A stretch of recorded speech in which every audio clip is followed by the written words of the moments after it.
Hare Krishna.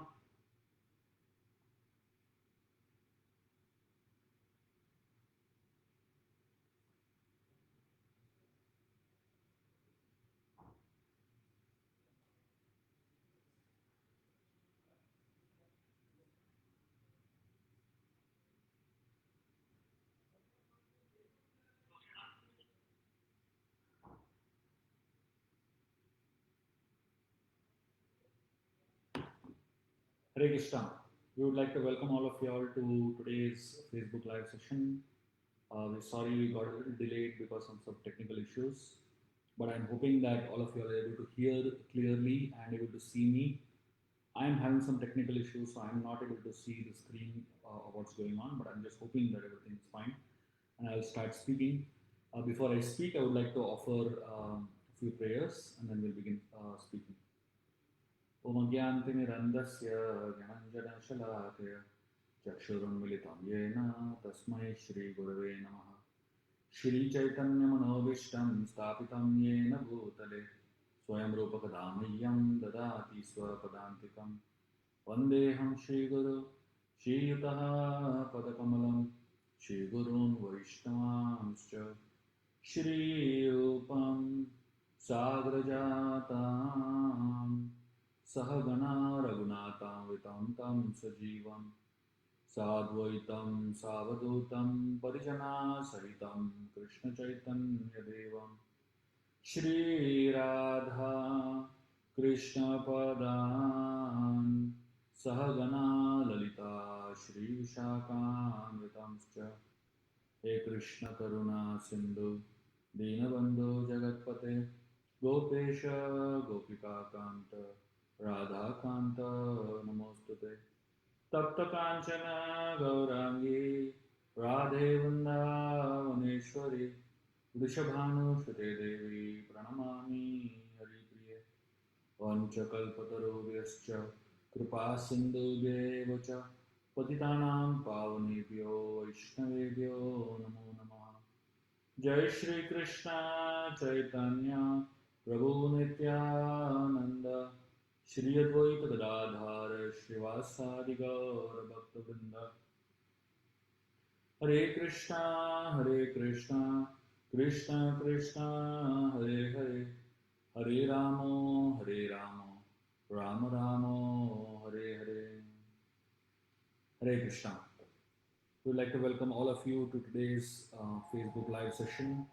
We are extremely happy and honored to be speaking on this particular day, which is one of the most auspicious days of the year, which is considered to be Pandav Nirjal Ekadasi. Ekadasi by itself is considered to be auspicious, but certain Ekadasis are considered to be more auspicious than others. Um, I'm sure many of you all who are watching this video probably are also fasting, doing Nirjal fast. And this evening time, especially in India, it's a time of test. So in such times, it is always great if we can occupy our minds and occupy our intelligence in absorbing ourselves in different pastimes of the Lord and understanding the mood with which these fastings need to be done, and also more than anything else, absorb our consciousness in katha, kirtan, and a higher consciousness. So, having said all that, we will continue speaking on the topic that we have chosen, which is understanding Hanuman Chalisa through stories. I am sure that Hanuman Chalisa is something that practically every person who's connected to the land of India knows. Even if you don't know, at least you've heard it for sure at some point of time or the other. But almost very less people really understand what the Chalisa really means, understand what the deeper imports of the Hanuman Chalisa are. So I have, in my small humble attempt, tried to write a book about the Hanuman Chalisa, and this book is specifically written in a way where every story of the Hanuman Chalisa is explained through stories of Lord Hanuman.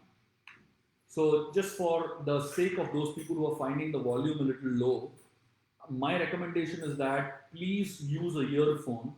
The moment you use a earphone, the volume will be much higher. I am sitting in a place where the technology and the internet speed is not that great. So it's always going to be a limitation from my side of how much I can do. But please, if you can use a earphone, that will really help you enhance the volume quality. And that's the best I can do for y'all. And I'm hoping that you'll be hear, with the advice that I have given. And if not, I'm very sorry. That the situation in which we are is all very complicated, so it's limited that we can actually do to enhance it. Okay, so I'm going to start the Hanuman Chalisa. I'm not going in a particular. I'm not beginning from the beginning because a lot of people on this live session probably have heard me speaking the first part of the Hanuman Chalisa already in the past. So I'm continuing from where I stopped the last time. So I almost reached up to the 10th verse, the 7th and 8th verse I covered. So I'm going to the 9th verse onwards of the Hanuman Chalisa. So what I'm going to be doing is I'm going to be reciting the verse of the Hanuman Chalisa, but after that verse, I'll be speaking some stories based on one or two words of that verse. So every story of the every word of the Hanuman Chalisa actually has a story. And every word of the Hanuman Chalisa is loaded with so much information and with so much depth. So what I'm really going to do is from the verse, I'm going to pick up one or two words.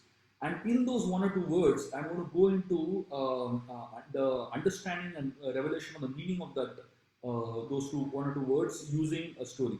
And that's the format we'll be following in this session today. So the ninth verse of Hanuman Chalisa, which says, Sukshma Rupa Dari Siyahi Dikava, Vikat Rupa Dari Lanka Jalava, Bhima Rupa Dari Asura Sahare, Ramachandra Ke Kaj Savare. So this verse, it talks about the different forms that Hanumanji takes and the different moods that Hanumanji takes in his different roles. So it says, Sukshma Rupa Dari Siyahi Dikava. When he appeared in front of Mother Sita, he appeared in a very small Sukshma or little form. And Vikata Rupa Dari Lanka Jalava. Vikata Rupa is a massive form. So Hanumanji takes not just a massive form, it's actually a very, very dangerous type of form. And it's a very intense form that he takes to burn Lanka. And then it says Bhima Rupa Dari Asura Sahare. Bhima Rupa is a huge Herculean form that Hanumanji takes to destroy the demons in Lanka. And then it says Ramachandra ke Kaj Savare. And this last sentence talks about how he completes the mission of Lord Ram, which is to give the message to Mother Sita. So now we're going to just kind of decode this verse through different stories or how we can really learn and absorb from this. And I'm going to specifically focus on one or two aspects of this story, of this verse, which is Sukshma Rupa Dari Sihi Dikava. So I'll begin with this. This verse, this section of the verse, talks about how Hanumanji appears in front of Mother Sita. So it's very interesting when we understand the mood of which Hanumanji enters Lanka, enters especially the Ashoka, and when he sees Mother Sita, he is actually in a very, he's in almost like a Vatsalya Bhav. So essentially, what Hanumanji is experiencing when he sees Mother Sita is very intense. So he actually feels that this is my mother, and he wants to experience Vatsalya Bhav from her. He wants Sita to call him as son. So to call Hanumanji as son, so Hanuman is thinking, what should I do that will inspire Vatsalya Bhav from Sita? Now, for a lady, for any mother, who has the motherly compassion, so the best way to experience Vatsalya Bhav is when the child is in a very small form, where it's very tiny. Obviously, mother has compassion when the child is in any form, but it's more easy for Vatsalya Bhav to manifest, especially to someone you don't know, when you see that person in a very small form. Just like if someone sees a puppy, a dog's baby, somewhere on the streets, and when you see the puppy, you immediately feel affection. I mean, whoever you are, you don't even need to be a mother to feel that affection. But anyone will feel affection when he sees a puppy on the street, or if you see a small kitten on the street, or if you see a baby, a calf, somewhere. You naturally feel vatsalya.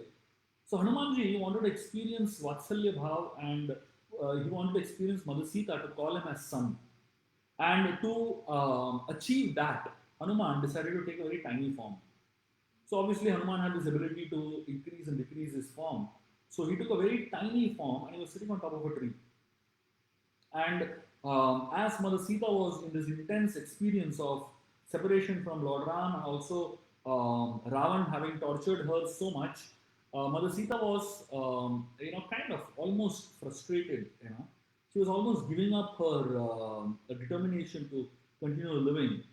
And at that point, Hanumanji, so he looks at Mother Sita, who is almost kind of, putting a noose around her neck and wanting to commit suicide.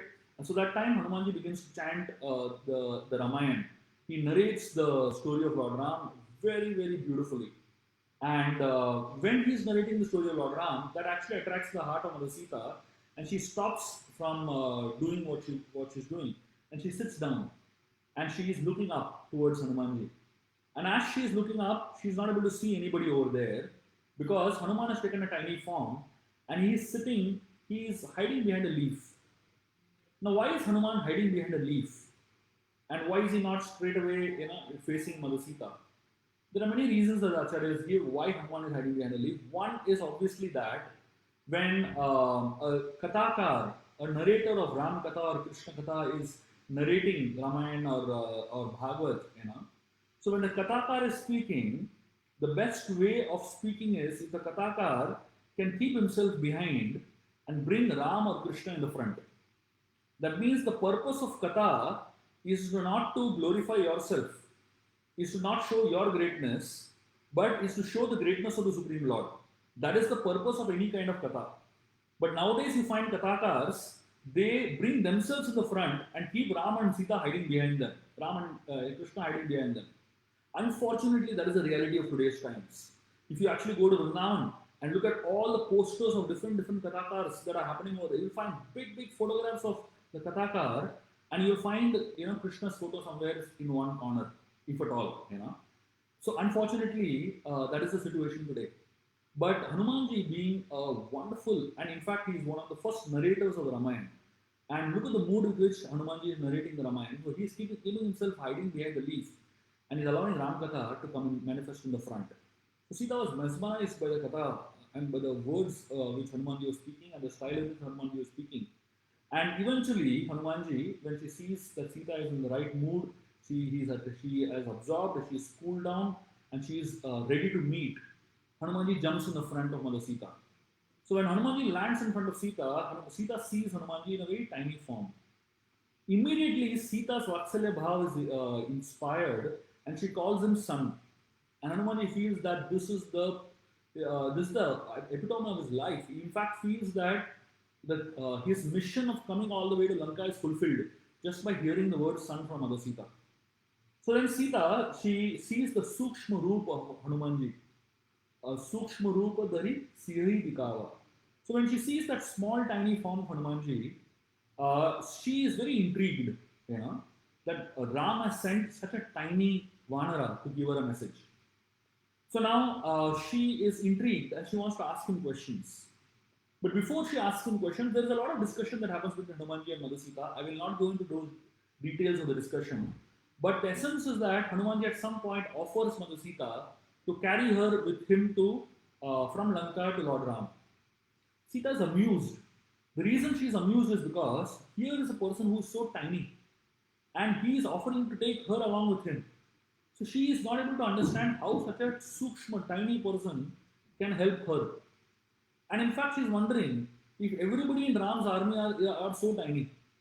So she asks Hanumanji, so she doesn't want to insult him directly by saying that, you're so tiny, how can you carry me, But so she just indirectly asks him, are all monkeys in Ram's army same size as you? So Hanumanji immediately sees the doubt in Sita's mind. And Hanumanji expands himself and shows the massive form. Vikata Rupa Dailanka Jalava. So he shows the Vikata Rupa now, And Sita is now confused. See, she is seeing the Sukshma Rupa and now she is seeing a Vikata Rupa. So she is not able to understand what exactly is his size. Is his Sukshma Rupa the right size? or Vikata Roop or Bhima Roop the right size of Hanumanji. So she asks Hanumanji a question. She asks him, please can you tell me what is the original size? So Hanumanji, he in his humility, he tells Mother Sita, my dear mother, my original size is that I am small, I am insignificant, I am very tiny. But he says, for the mission of the Lord, I can take any size. Look at the beauty of the answer of Hanumanji. So he's saying, my original size is I am very small, but for the mission of the Lord, I can take any size. What does it really mean? Hanumanji is giving a definition of humility. Many times, we as devotees, we tend to speak about humility very loosely, and we tend to not understand the concept of humility at all properly. So Hanumanji is defining what humility is here.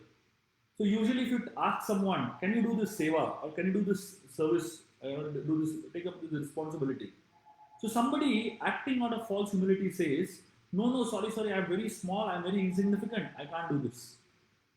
But look at Hanumanji's reply. He is saying, I'm insignificant, but for the mission of the Lord, I can take any size. What is the meaning of I can take any size? It actually means I can take up any responsibility. So here, Hanumanji is saying I'm small, but he is saying that I can do anything. And that's the mood of what humility is. We understand that we're insignificant, but just because we are insignificant doesn't mean that the Lord cannot make us do something significant. And that's the whole idea of this concept of Sukshma Rupa and Bhima Rupa that we see in this part of the discussion. So, the next verse is a very beautiful verse which says, Lai Sajivana Lakan Jiyaye Shri Raghuveer Harishi Urlaye Raghupati Keen Hi Bahut Badhai Tum Mama Priya Bharat Hi Samabhai. So in this verse, we find some very interesting elements in it. So the verse actually means that Lai Sanjeevana Lakana Jayai. So he brought this magic herb of the Sanjeevani and he gave life to Lakshman. And Shri Raghuveera Harishi Urlai. So Lord Ram was so happy with the service that Hanumanji did that he actually embraced Hanumanji with great joy. Raghupati Keen Hi Bahut Badai. And Ram praised Hanumanji like anything. And then it concludes by saying, Tubhu Mama Priya Bharatahi Samabhai. Ram tells Hanumanji that you are as dear to me as my own brother Bharat. So now let's just get into this discussion and understand what the mood of this verse is. And it's amazing when you see this verse from the story point of view. So when Lakshman gets injured by Indrajit's arrow, the Nagapash, and he actually faints. And when Lakshman has fainted, the question is who's going to revive him? Everyone feels that Lakshman is almost dead. Ram is devastated, and everyone is really in a tense mood. And then at that point, Jambavan, he begins to really look for Hanumanji. And he asks every monkey a question. He says, do you know where Hanuman is? And is Hanuman alive? And the amazing thing is, Jambavan says, if Hanuman is alive, everyone will live. If Hanuman is there, we have no problem. Now, Jambavan is not asking for Ram. He's not saying, is Ram there? So he's saying, is Hanuman there? Because in this, the story of the Ramayana, Lord Ram, though he is the Supreme Personality of Godhead, he allows himself to be dependent on his devotees. And this is a mood that is such an amazing mood.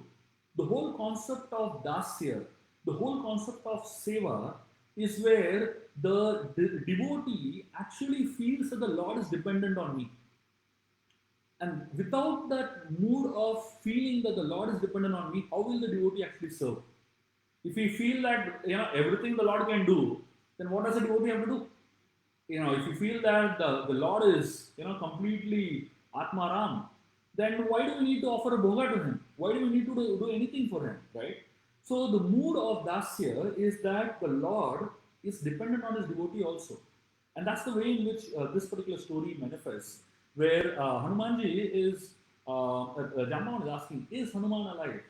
and then everyone goes ahead, searches for Hanumanji, and then Hanumanji comes, and then Jambavan dispatches Hanuman on this search for getting the Sanjeevani herbs. So Hanumanji, as he is on his way to find the Sanjeevani herb, he is flying at a great speed. At some point, when he's flying over the mountains, he comes across a demon whose name is Kalaneni. The interesting part of this demon is that this demon actually is sent by Ravan to stop Hanumanji from finding the Sanjeevani herb and coming back. So that means Ravan has planned the whole thing in such a way that on the way Hanuman comes across some obstacle and then he is not able to complete the mission and Lakshman dies. And when Lakshman dies, Ram obviously will die. So that's the whole plan. So now when Hanumanji is on the transit, so he comes across this demon whose name is Kalanemi. And the interesting thing is, Kalanemi comes disguised as a devotee. So now, when Kalanemi comes disguised as a devotee, Hanumanji obviously sees him dressed as a devotee. So Hanumanji feels that he is a devotee. Now, this is a very important thing that we need to discuss. The concept that we need to discuss over here is how do you differentiate between a devotee and a non-devotee? The apparent thing is, from an external point of view, everybody looks like a devotee, and it's easy to to discuss as a devotee. It's easy to disguise as a devotee. So the whole idea over here is the mood that Hanumanji takes is he first goes down, and when he's seeing this devotee, he goes down and offers respects to him. He goes to meet him, and he's discussing with Kalaneni. So now Kalaneni immediately looks at Hanumanji and he starts speaking many things. One of the things that Kalaneni says is he immediately talks to Hanumanji and he says, "I know who you are. I know that you are Hanuman, and you're coming from Lanka, and there is a fight between Ram and Ravan happening, and you're on your way to the Himalayan mountain ranges to find the Sanjeevani herb." So now, apparently, it seems that Kalaneni knows everything. He seems to be a Trikalagya. And then Kalaneni goes on to say that I know that in the Ram Ravan war, Ram will win. So it seems that he is doing Ram Katha also. He seems that he is glorifying Ram also. And then he says, I want to bless you. I want to bless you that you may be victorious in your mission, and then you may go back and help Lord Ram win against Ravan. So it apparently seems that Kalanemi is also on the side of Hanumanji and side of Ram. And he seems to be a devotee. And then Kalanemi says, please go and have a bath in the river. And you come back, then I will bless you and I will empower you. So now, the interesting thing is, here, everything that Kalanemi is speaking seems to be in favor of him looking like a devotee or being a devotee. So how does one recognize a saint from a non-saint? And this is where the catch is. So when Hanumanji, when Vibhishan meets Hanumanji for the first time, there's a whole discussion about the two of them meeting, and also when Hanumanji meets Ravan also in the court, the first question that is asked is, "Who are you?" And then when Hanumanji is asked this question, "Who are you?" Hanumanji doesn't say that I am Pavan Putra, I am the person who swallowed the sun. He doesn't say anything of that sort. He says, I am the servant of Lord Ram. And he glorifies Ram instead of himself. So now, what is the difference between a fake and an original? A genuine and a fake. What is the difference? Hanumanji immediately understands that Kalanemi is not genuine and he is not devotee. Why? Because within his praise of Ram is actually self-glorification. He is praising himself also. So within every statement that Kalanemi is making to Hanumanji, apparently appreciating Ram, there is also a statement appreciating himself. So when Hanumanji comes, Kalanemi says that I know who you are. It shows that he is great, that he knows everything. So he says, he is able to predict the future also. He says Ram will win the war. Apparently, he seems to be speaking about Ram's victory, but he's actually speaking about how he is able to predict Ram's victory. And then he says, I want to bless you. You go and have a bath and come back. It seems that he wants to give a good wishes to Hanumanji, but he is actually showing his arrogance that he can bless Hanuman also without knowing who Hanuman is, without understanding what Hanuman's greatness is. So within these statements of Kalaneni, Hanumanji understood this is not a devotee, but this is a non-saint. He's a fake. And that is how great devotees understand who we are, not based on what we wear, not based on our externals, but based on our consciousness, our mood, our attitude, which reflects in the way we speak. So immediately Hanumanji understood, I need to be careful of this guy. But Hanumanji goes and has a bath. And while he's having a bath, right in the middle of, so Hanumanji is actually going to drink water. Sorry, he doesn't have a bath. He's going to drink water. And while he's drinking water, suddenly a crocodile attacks him. And this was the reason that Kalanemi sent Hanuman over there in the first place. He wanted Hanuman to be destroyed by this crocodile, who was actually a demon that Hanumanji had sent.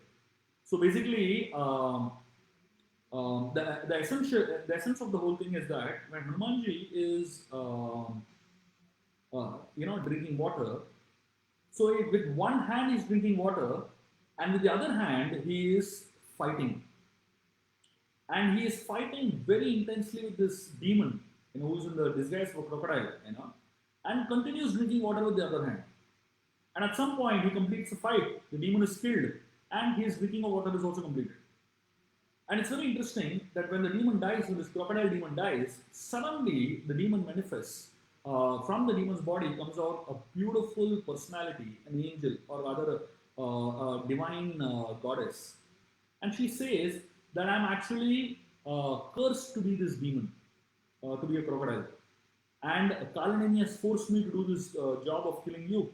But I'm sorry, I have been also given this boon that the day a monkey comes and fights against me and defeats me, I will be able to come back to my celestial abode.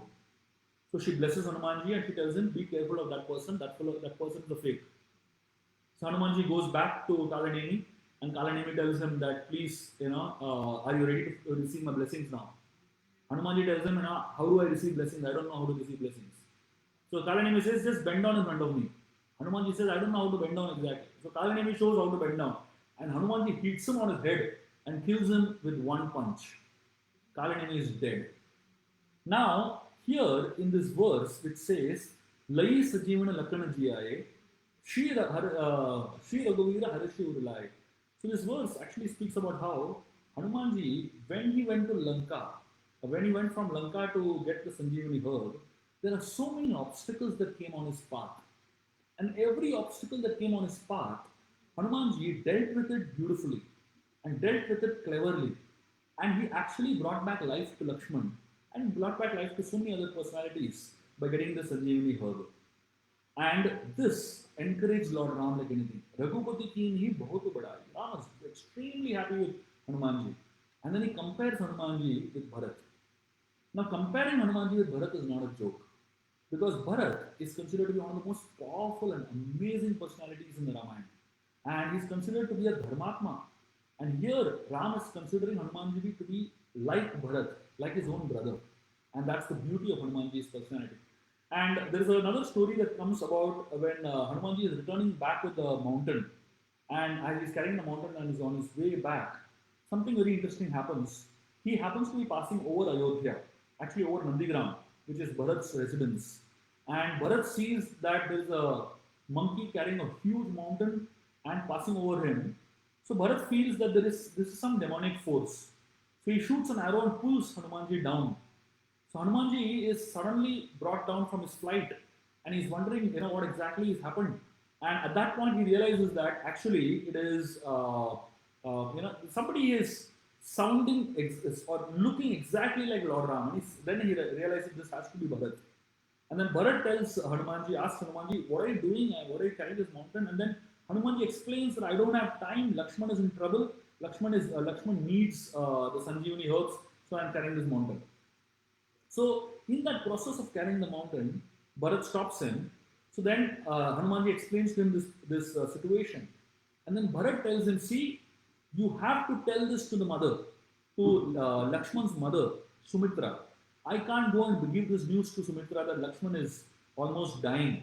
So please, can you give this news to Sumitra and then go ahead? So Hanumanji, he knows that time is less, but he also knows that this service is important. Maybe Sumitra's blessings might revive Lakshman. So he goes and tells Sumitra that Lakshman is unconscious and is almost on the verge of dying, and I'm trying to go to help him with the Sanjeevani herbs. And then what Sumitra says is something that Hanumanji can never forget. Sumitra tells Hanumanji that my children, my son's life is for the service of Lord Ram. If for the service of Lord Ram, Lakshman gives up his body also, that's glorious. And Sumitra tells Hanumanji, please take my second son Shatrughna with you and let Shatrughna fight on behalf of Lakshman till Lakshman recovers. And so she says, I'll be most happy if both my sons sacrifice their lives for the mission of for the service of Lord Ram. When Hanumanji heard the mother speaking like this, he was stunned. Just imagine, when a mother hears that her son is almost dying, and which mother is going to tell, you take my second son also with you, It's very difficult. And here we find Sumitra doing exactly that. And that actually proves how great Sumitra is as a personality.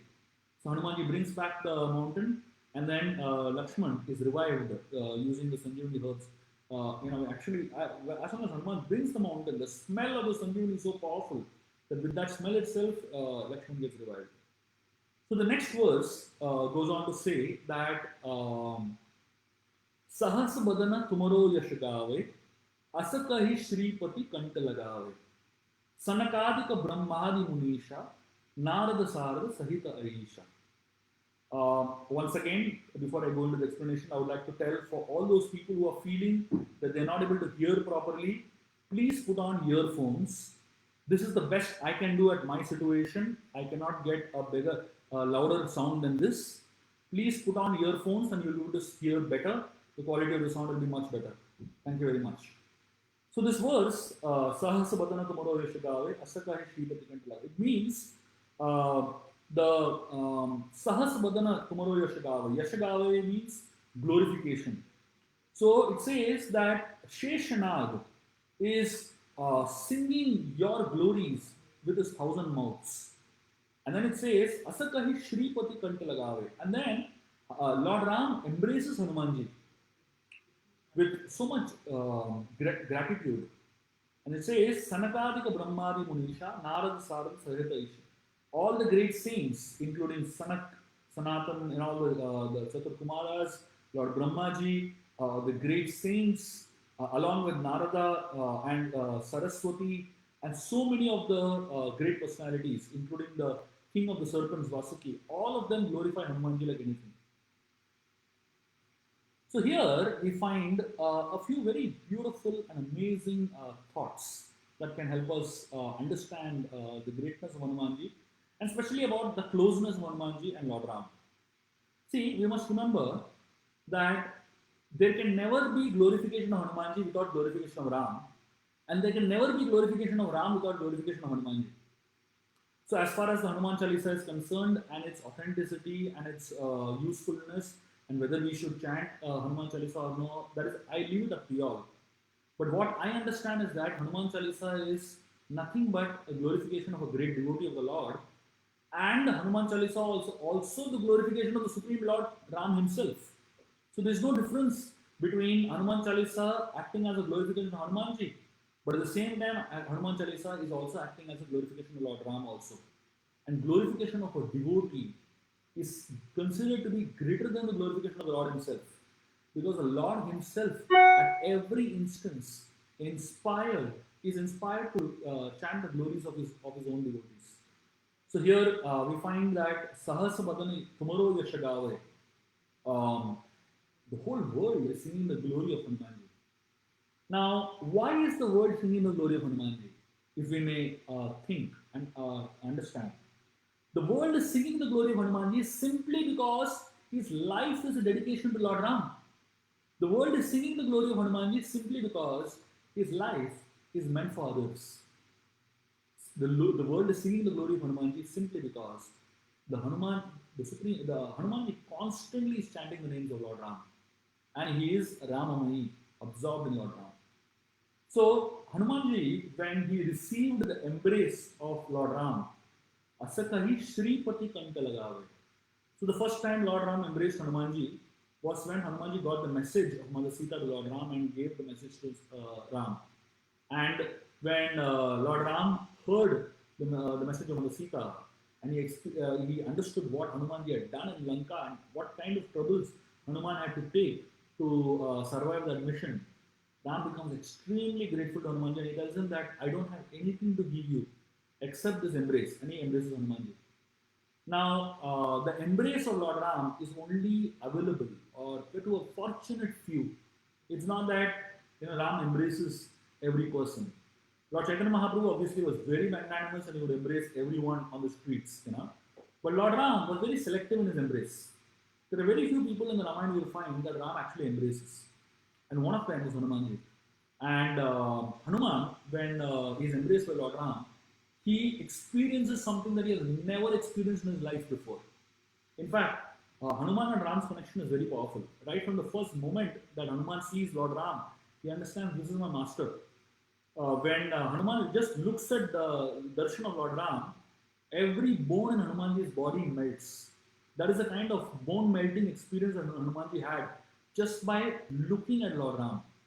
Imagine if somebody has this kind of an experience just by looking at the Lord, what kind of an experience that person will have if the Lord embraces him. This is the example of love at first sight. Now, the world glorifies the whole concept of love at first sight, but imagine where did that concept begin? The concept begins with this love, the love between Hanumanji and Lord Ram. And then Hanumanji, when he is embraced by Lord Ram, he is so grateful to the Lord because there is nothing more, nothing greater that Lord could have given him also.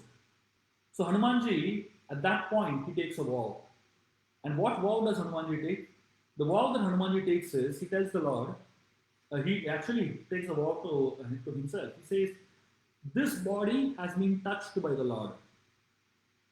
Because the Supreme Lord has touched this body has become pure.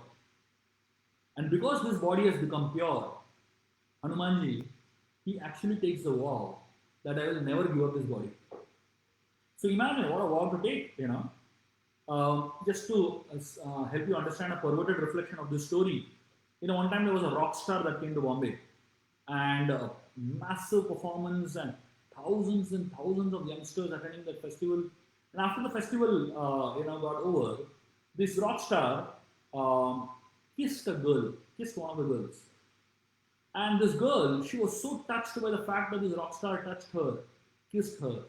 She decided not to have a bath for the next 7 days. Next 7 days, she didn't have bath only.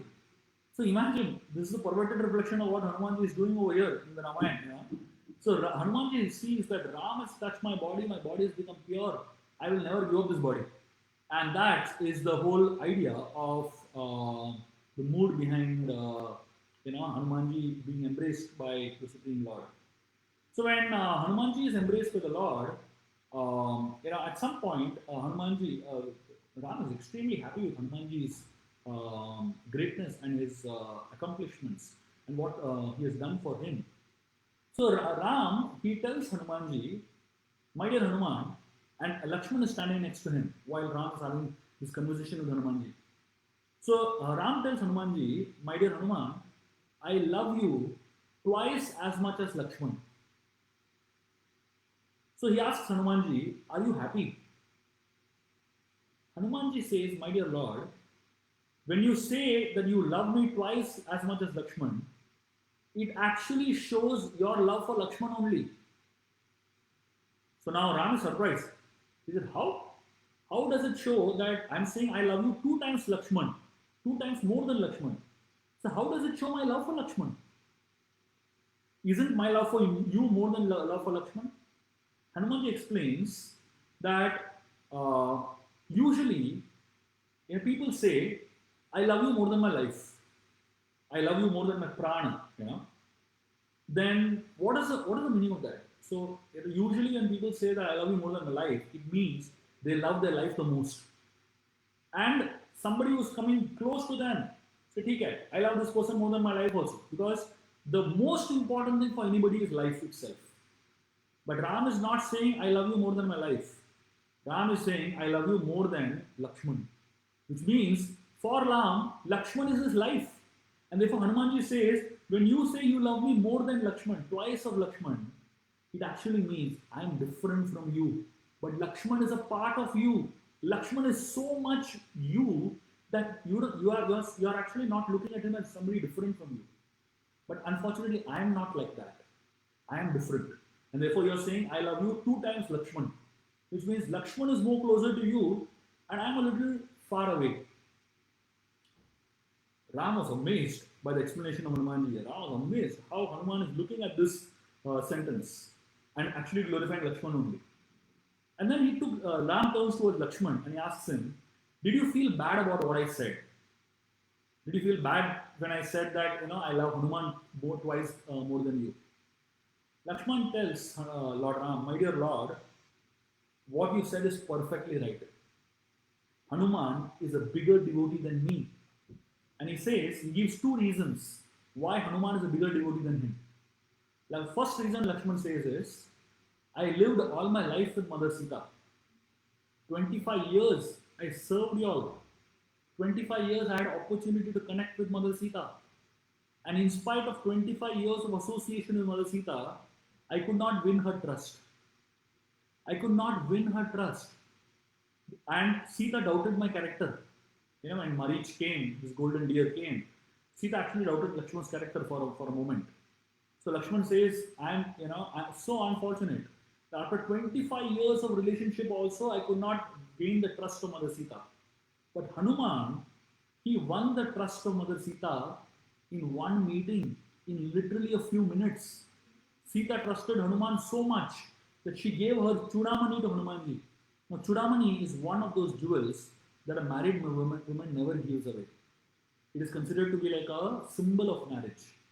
So when Hanuman gave the ring to Mother Sita, in exchange, Sita gave a Chudamani to Hanumanji as a proof that Hanuman actually met her. So Ram actually believes that Hanuman met her, and that Chudamani would be that symbol of love from Mother Sita. So imagine she had so much trust in Hanumanji that she gave her Chudamani to Hanumanji. She told Hanumanji some of the most confidential pastimes that happen only between Ram and Sita that nobody else knows, to prove that, so that Ram believes that Hanuman had actually met Sita. Lakshman says, this is actually a proof that Hanuman is a greater devotee than me, and he deserves more love from you than me. And then he gives a second reason why Hanuman is a greater devotee than him. So Lakshman, this is a more esoteric reason. This is a more deeper reason. Lakshman, his original role in the spiritual world is he is Sheshanag, Ananta Shesh. And what is the role of Ananta Shesh in the spiritual world? Ananta Shesh is the bed of the Supreme Lord. He is the snake carrier, is the bed of the Supreme Lord. And Ananta Shesh, which essentially means that he carries the Lord. So Lakshman is saying, I only carry you. But Hanuman is so great that he carries you and me both. He carries both of us. And therefore Hanuman is twice a better devotee than me. That's how Lakshman glorifies Hanumanji. So here we find this whole mood of Hanumanji, Sahasrabadana tomorrow Yashagave. Not just the whole world is glorifying Ananta Shesh. Here Lakshman is Ananta Shesh. When we say Sahasrabadana tomorrow Yashagave, the 1,000-mouthed Ananta Shesh is glorifying him. We also see that here Lakshman is glorifying him, which is essentially Ananta Shesh glorifying. And then not just Ananta Shesh, but Lord Ram himself, Asakai Shripati Kanta Lagave. Ram is out of so much gratitude embracing Hanumanji. The next verse, it's a very beautiful verse. I'll probably take this as the last verse and I'll stop. We can probably have some question answers after this. So in case somebody has questions and answers, you can please type it on the chat and we will take up 2 or 3 questions after this particular verse is discussed. So the next verse says, Yamakuver Dikpal Jahante, Kavi Kovid Kahi Sake Kahante, Tum Upakara Sugriva hi Keenha, Rama Milaya Rajapati Deenha. So this verse begins by continuation of the glorification. It says, like in the previous verse, it talks about Narada, Sarada, Sarata, Isha, Narada Muni, Saraswati, and many other personalities glorifying Hanumanji.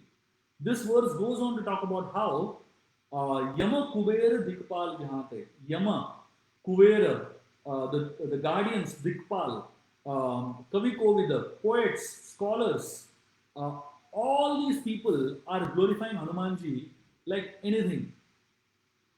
And then it says, Tuma upakara sugrivahi kinha, Ram milaya rajpadadinha. So this verse, it speaks about Tuma upakara sugrivahi kinha. It says, you render great service to Sugriv. Upakar is essentially means service. It also means favor. Rama Milaya Rajapatadina. What is the favor that Hanumanji did on Sugriv? Rama Milaya, that is the first favor. The greatest favor of a devotee is that he connects you with the Supreme Lord. There can be never a bigger favor that a devotee can do for you than connecting you with the Supreme Lord. And Hanumanji just did that. He united Sugriv with Lord Rama. And then Rajpadadinha, not only that, but he also helped Sugriv become the king. So now, if you look at the relationship between Hanumanji and Sugriv, it's an amazing relationship. Hanumanji's relationship with Sugriv is purely one of gratitude towards his guru. Hanumanji learned from Suryadev everything that he knows, all the Vedas, all the Sanskrit Vyakaran, practically all the knowledge that needs to be known. Hanumanji learned from Suryadev. And at the end of the schooling, Hanumanji asks Suryadev that, can you please let me serve you in some way? I want to offer you something, some Guru Dakshina. Now, when you gain so much from someone, it's most natural that you want to reciprocate back by giving something back to that person. And therefore, Hanumanji wanted to offer something back to Suryadev. And Suryadev told Hanumanji, if you want to serve me, then please do this for me.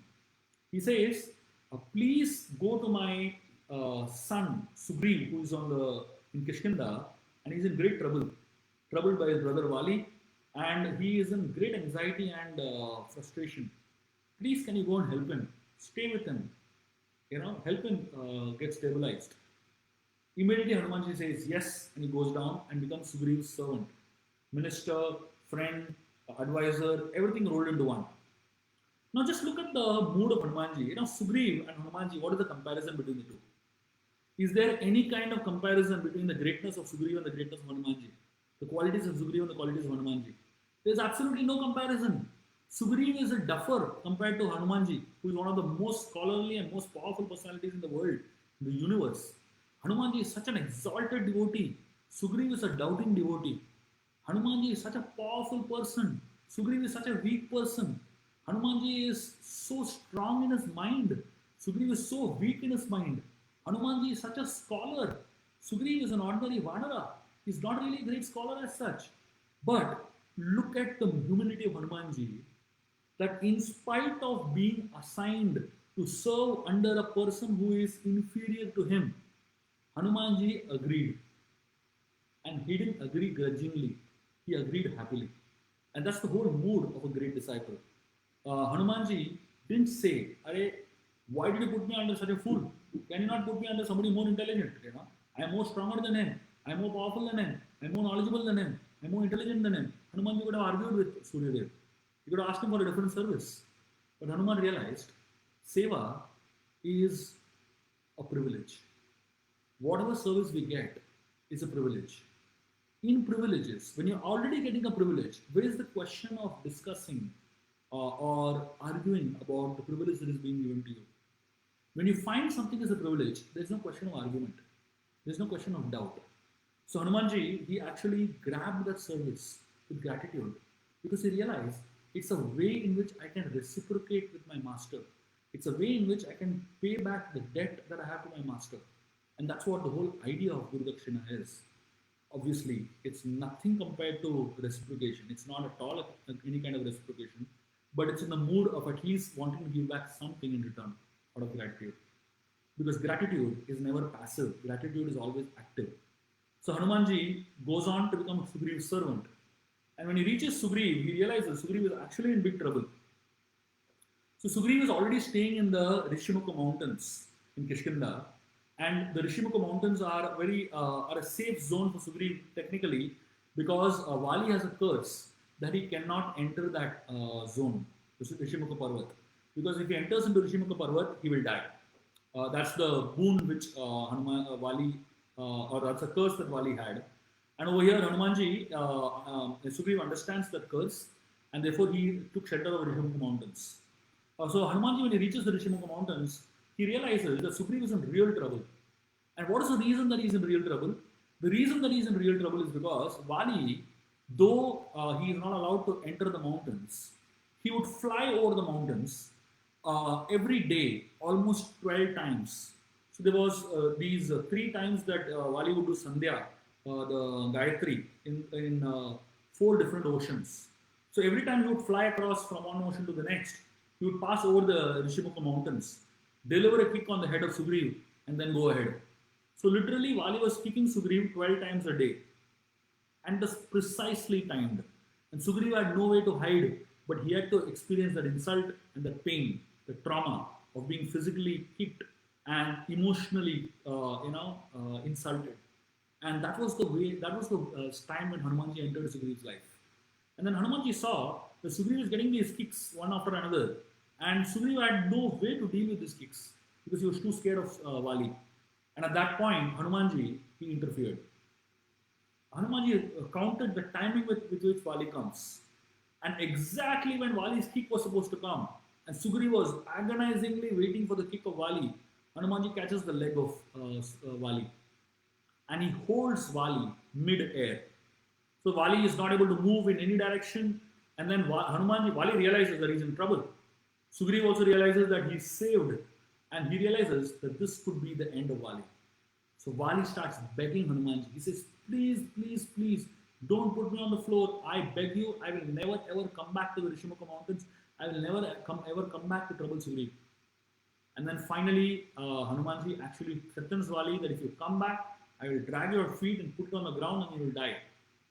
So Vali leaves, and that is the beginning of how Hanumanji and Sugriva connect with one another. So it's amazing that Hanumanji's entry in the Ramayana, if you actually see the first verses where Hanumanji enters into the Ramayana in the Kishkinda Kand, you will find that Hanumanji's entry begins with hope. So when Hanumanji is entering into the Ramayana, the first scene where Hanumanji enters the Ramayana is where Sugriv and his team of Vanaras, he has 3-4 friends who are helping him guard, helping him stay safe on top of this Rishimukha mountains. And they're keeping watch in all directions. So at one point, Sugriv's friends, they realize that Ram and Lakshman are entering into Kishkinda, and they warn Sugriv that Ram and Lakshman are entering into Kishkinda, and they are in the surrounding of the Rishimukha Parvat. So now at that point, Sugriv, he panics because he doesn't understand what's going to happen. He doesn't understand how to deal with this situation, and he's very, very confused. So why he is confused? Because he feels that Ram and Lakshman are sent by Vali to kill him. So in this confusion, he is panicking, and that is when Hanumanji enters into the Ramayana. That is the first entry of Hanumanji in Ramayana. And Hanuman, he tells Sugriv, the first words that Hanumanji speaks to Sugriv are amazing. He tells Sugriv, don't worry, there is no fear on these mountains. Look at the way in which Hanumanji is giving confidence to Sugriv. Look at the role that Hanumanji is playing in Sugriv's life, and actually in all our lives. Every single human being, at least those who are connected to the Vedic culture, those who understand the role of Hanumanji in our lives, everyone naturally takes shelter of Hanumanji. Naturally takes shelter of Hanumanji when they are in any kind of difficulty, and when they are in any kind of trouble, and when they are in any kind of need, when they are in any kind of frustration. Hanumanji is like a natural person you take shelter of. And why do people take shelter of Hanumanji so much? Because Hanumanji's role in the Ramayana and everywhere in life is to give assurance. Don't worry, there is no fear. And that's what all of us need in life. All of us need someone who can stand and tell us, don't worry, I'm there for you. And that's the role that Hanumanji does in every devotee's life. Every single devotee who is a wonderful devotee of Lord Ram, Lord Krishna, and all the personalities of the Supreme Lord, they also automatically take shelter of Hanumanji because he is one of those personalities who is there to give us assurance and faith. I'm sorry, the electricity has gone away here. So kindly bear if there's a fluctuation in the current and things like that. I'm sorry for that. So at this point, I would like to stop the narration of the Hanuman Chalisa and the stories behind it, and I would like to take questions. If there are any questions, please do type them on the chat. We will wait for a minute or two before we end the session. We will take about 2 or 3 questions. Please do feel free to put in. While the questions are coming on, I would like to express my gratitude to Sri Sri Radha Gopinath Temple, ISKCON Chowpatty, for having invited me to speak on this Facebook live session. It's always a great honor and privilege, and it's a fortune to be able to serve on this platform, and especially all you great devotees who are across the world who are hearing this. I'm really grateful for the opportunity to serve all of you. So if there's any questions, please do feel free to type them and send them across. We'll wait for a minute before the questions come in.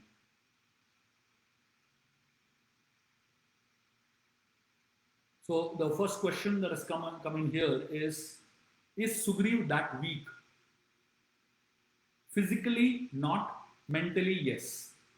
If you study the Ramayana, across the Ramayana you will find, and especially in the whole period of interaction with Vali. So why has Sugriv become like that? The reason Sugriv has become like that is simply because Sugriv has constantly faced defeat. When a person constantly faces defeat, you tend to lose faith in yourself. You tend to lose, faith in your own abilities. That's exactly what has happened to Sugriv, because Vali has overpowered him, and Sugriv has actually not given a complete fight to Vali because he somewhere in the heart of heart he understands he has made a mistake also, and therefore Sugriv was not able to give a full-fledged fight to Vali. And also, Vali is definitely stronger than Sugriv. That's also true. And therefore, we understand that this is the situation Sugriv was in. He was physically very strong, definitely, but not stronger than Vali. But mentally, definitely, he had become very weak because of the bad experiences that he had. Is there any other question that we can take before we end? So I would like to just mention that this book on Hanuman Chalisa is just on its verge of coming. So just because of the lockdown, it hasn't been able to come, but it's in the final stages of proofreading. So probably in a month or so, the book should be out and it will be available everywhere. I will definitely let everyone know on my Facebook page and also on my other social media platforms. And you can definitely take this book. This book obviously is much deeper than what I'm speaking. It's every word of the Hanuman Chalisa is quoted in the form of stories. There are at least about 150 stories in this book. So there are more questions. One question is Hanumanji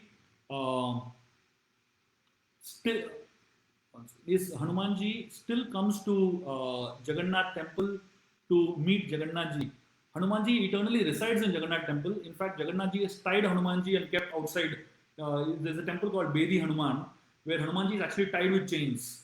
So Hanumanji is supposed to sit there and be at Jagannath's temple. So Jagannath doesn't allow Hanumanji to run away here and there because it is explained that once there was a cyclone coming up in Jagannath Puri, and as long as Hanuman is sitting there, the cyclone doesn't enter into the temple. And because Hanuman had, at one point Hanuman was not getting enough food to eat. In Ayodhya, he was getting extreme great amount of food. Therefore, Hanumanji, he ran to Ayodhya to go and eat something and come back. And in that time, there was a flood that came in. So from that point onwards, Hanumanji is tied up with Bedi, and therefore is known as Bedi Hanuman, and therefore he is always there with Jagannath. The second question is it not offensive to surrender to Lord Hanuman rather than Lord Ram, who is the supreme? There is no question of not surrendering to Ram. In fact, Hanuman will never allow you to be with him. Hanuman is the greatest devotee of Lord Ram. So if somebody approaches Hanuman, Hanuman is not going to keep that person with him. Just like if you approach a disciple of Srila Prabhupada, they're not going to keep a person with them. They're going to hand that person over to Srila Prabhupada. Similarly, Hanuman is a greatest devotee of Lord Ram. He will hand you over directly to Lord Ram. The next question is, we see Hanuman while speaking Ram Katha puts Ram in front. Kalanemi puts his glory also in Katha. As a preacher, can we use our experience to inspire, still not get affected by making Ram take backseat? yes, our experiences matter, but our experiences have to be enhancing the mood of their love for Lord Ram. Our experiences is not to show our greatness, but our experiences is to show people about how they can connect with the Lord better. So if our experience can help people connect with the Lord better, it's great. We should use our experience. But if our experience is helping people only feel that we are great rather than the Lord is great, then that's not great. So another question is, who is Jambavan? Whose incarnation? So Jambavan is the son of Lord Brahma, and he has been there from Treta Yuga, from Satya Yuga actually, from the first Yuga onwards, and he has been constantly there throughout all the leelas, and obviously that's the introduction. He's not an incarnation of somebody else, but he's the direct son of Lord Brahma, who was born to Lord Brahma from his sweat. Uh, the next question is, while preaching within ISKCON community, can I use verses from Hanuman Chalisa and Tulsi Ramayana? Obviously, you can use, but remember that we are not propagating any kind of ritualistic worship. We are not propagating any kind of ritualistic, aspect of using the Tulsi Ramayana or the Hanuman Chalisa, but we are using it specifically for inspiration. When you use for anything for inspiration, it's fine. Inspiration can be sought from any sources that are connected to the Vedic culture. When we say that we should not offend the Vedas and books that are connected, portions of the Vedas, books that are portions of the Vedas, all these books also fall under that category.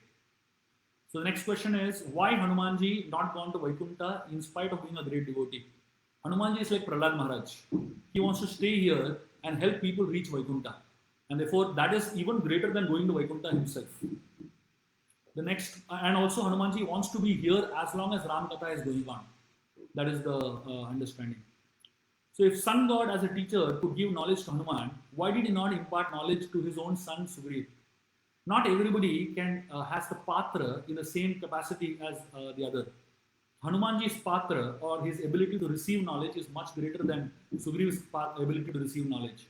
So it's not about giving knowledge, it's not about the qualification of the guru, it is also about the qualification of the disciple to receive. Every guru gives same amount of knowledge to every disciple, but not every disciple has the same amount of capacity to retain that knowledge. The next question is, may I know why Ramayana is not that much prominent in ISKCON? Is it recommended to chant Chalisa? Ramayana it's definitely prominent. It's not prominent. It's prominent. Obviously, Krishna. It's an international sort of a Krishna consciousness. Obviously, so Krishna takes the cake, But at the same time, Prabhupada ji always expressed his desire to write the Ramayana. Going ahead, if he had the time after the Bhagavad, probably he would have written Ramayana and Mahabharata also. So it's not that it doesn't have prominence. Obviously, the priority is towards Krishna Leela. But we have Sita, Ram, Lakshmana, Hanuman deities in so many temples across the world. The next point is, has Lord Ram at any point made fun of Hanumanji? Yes, in jest, there are so many occasions where Ram made fun of Hanumanji. But from a serious note, Ram always takes Hanumanji seriously and always respects Hanumanji and gives him a lot of appreciation. So the next question is, it is most common in ashram across India to chant Hanuman Chalisa. However, in our daily rounds of chanting are not complete. Do we still chant the name of Hanuman Chalisa, keeping Nam Jap in? Not at all. The Hare Krishna Mahamantra is Yuga Dharma. Hanuman Chalisa is obviously not the Yuga Dharma. Hanuman Chalisa is something that will help you stay inspired, that's all. So you don't have to replace Hanuman Chalisa by Hare Krishna Mahamantra. Hare Krishna Mahamantra is the most important thing. So at this point, there are many more questions coming up, but I think I would like to stop at this point. I'm very, very grateful to all of you for your patient listening and for your enthusiastic participation and for so many questions that are coming up. We will definitely answer these questions. Please do remember these questions, and we will take up these questions when we do the Facebook Live next week. Next Tuesday, I'm also doing a Facebook Live. I'm actually doing a YouTube Live on my channel, Shubha Vilas. Those who would like to come and be a part of the continuation of Hanuman Chalisa, please do come on, subscribe to my YouTube channel. You can just type for Shubha Vilas and you'll get the channel. And I'll be doing a part 2 of, or rather a part 3 of Hanuman Chalisa on next Tuesday in the evening between 7 to 8. I'm very, very grateful to all of you for your patient listening once again. And we would like to take leave. Please, I'm wishing best of luck for your continuation of Energy Ekadasi, and very grateful to Radha Gopinath Media Services and ISKCON Chapati for giving me this opportunity. Hare Krishna. Srila Prabhupada ki Jai.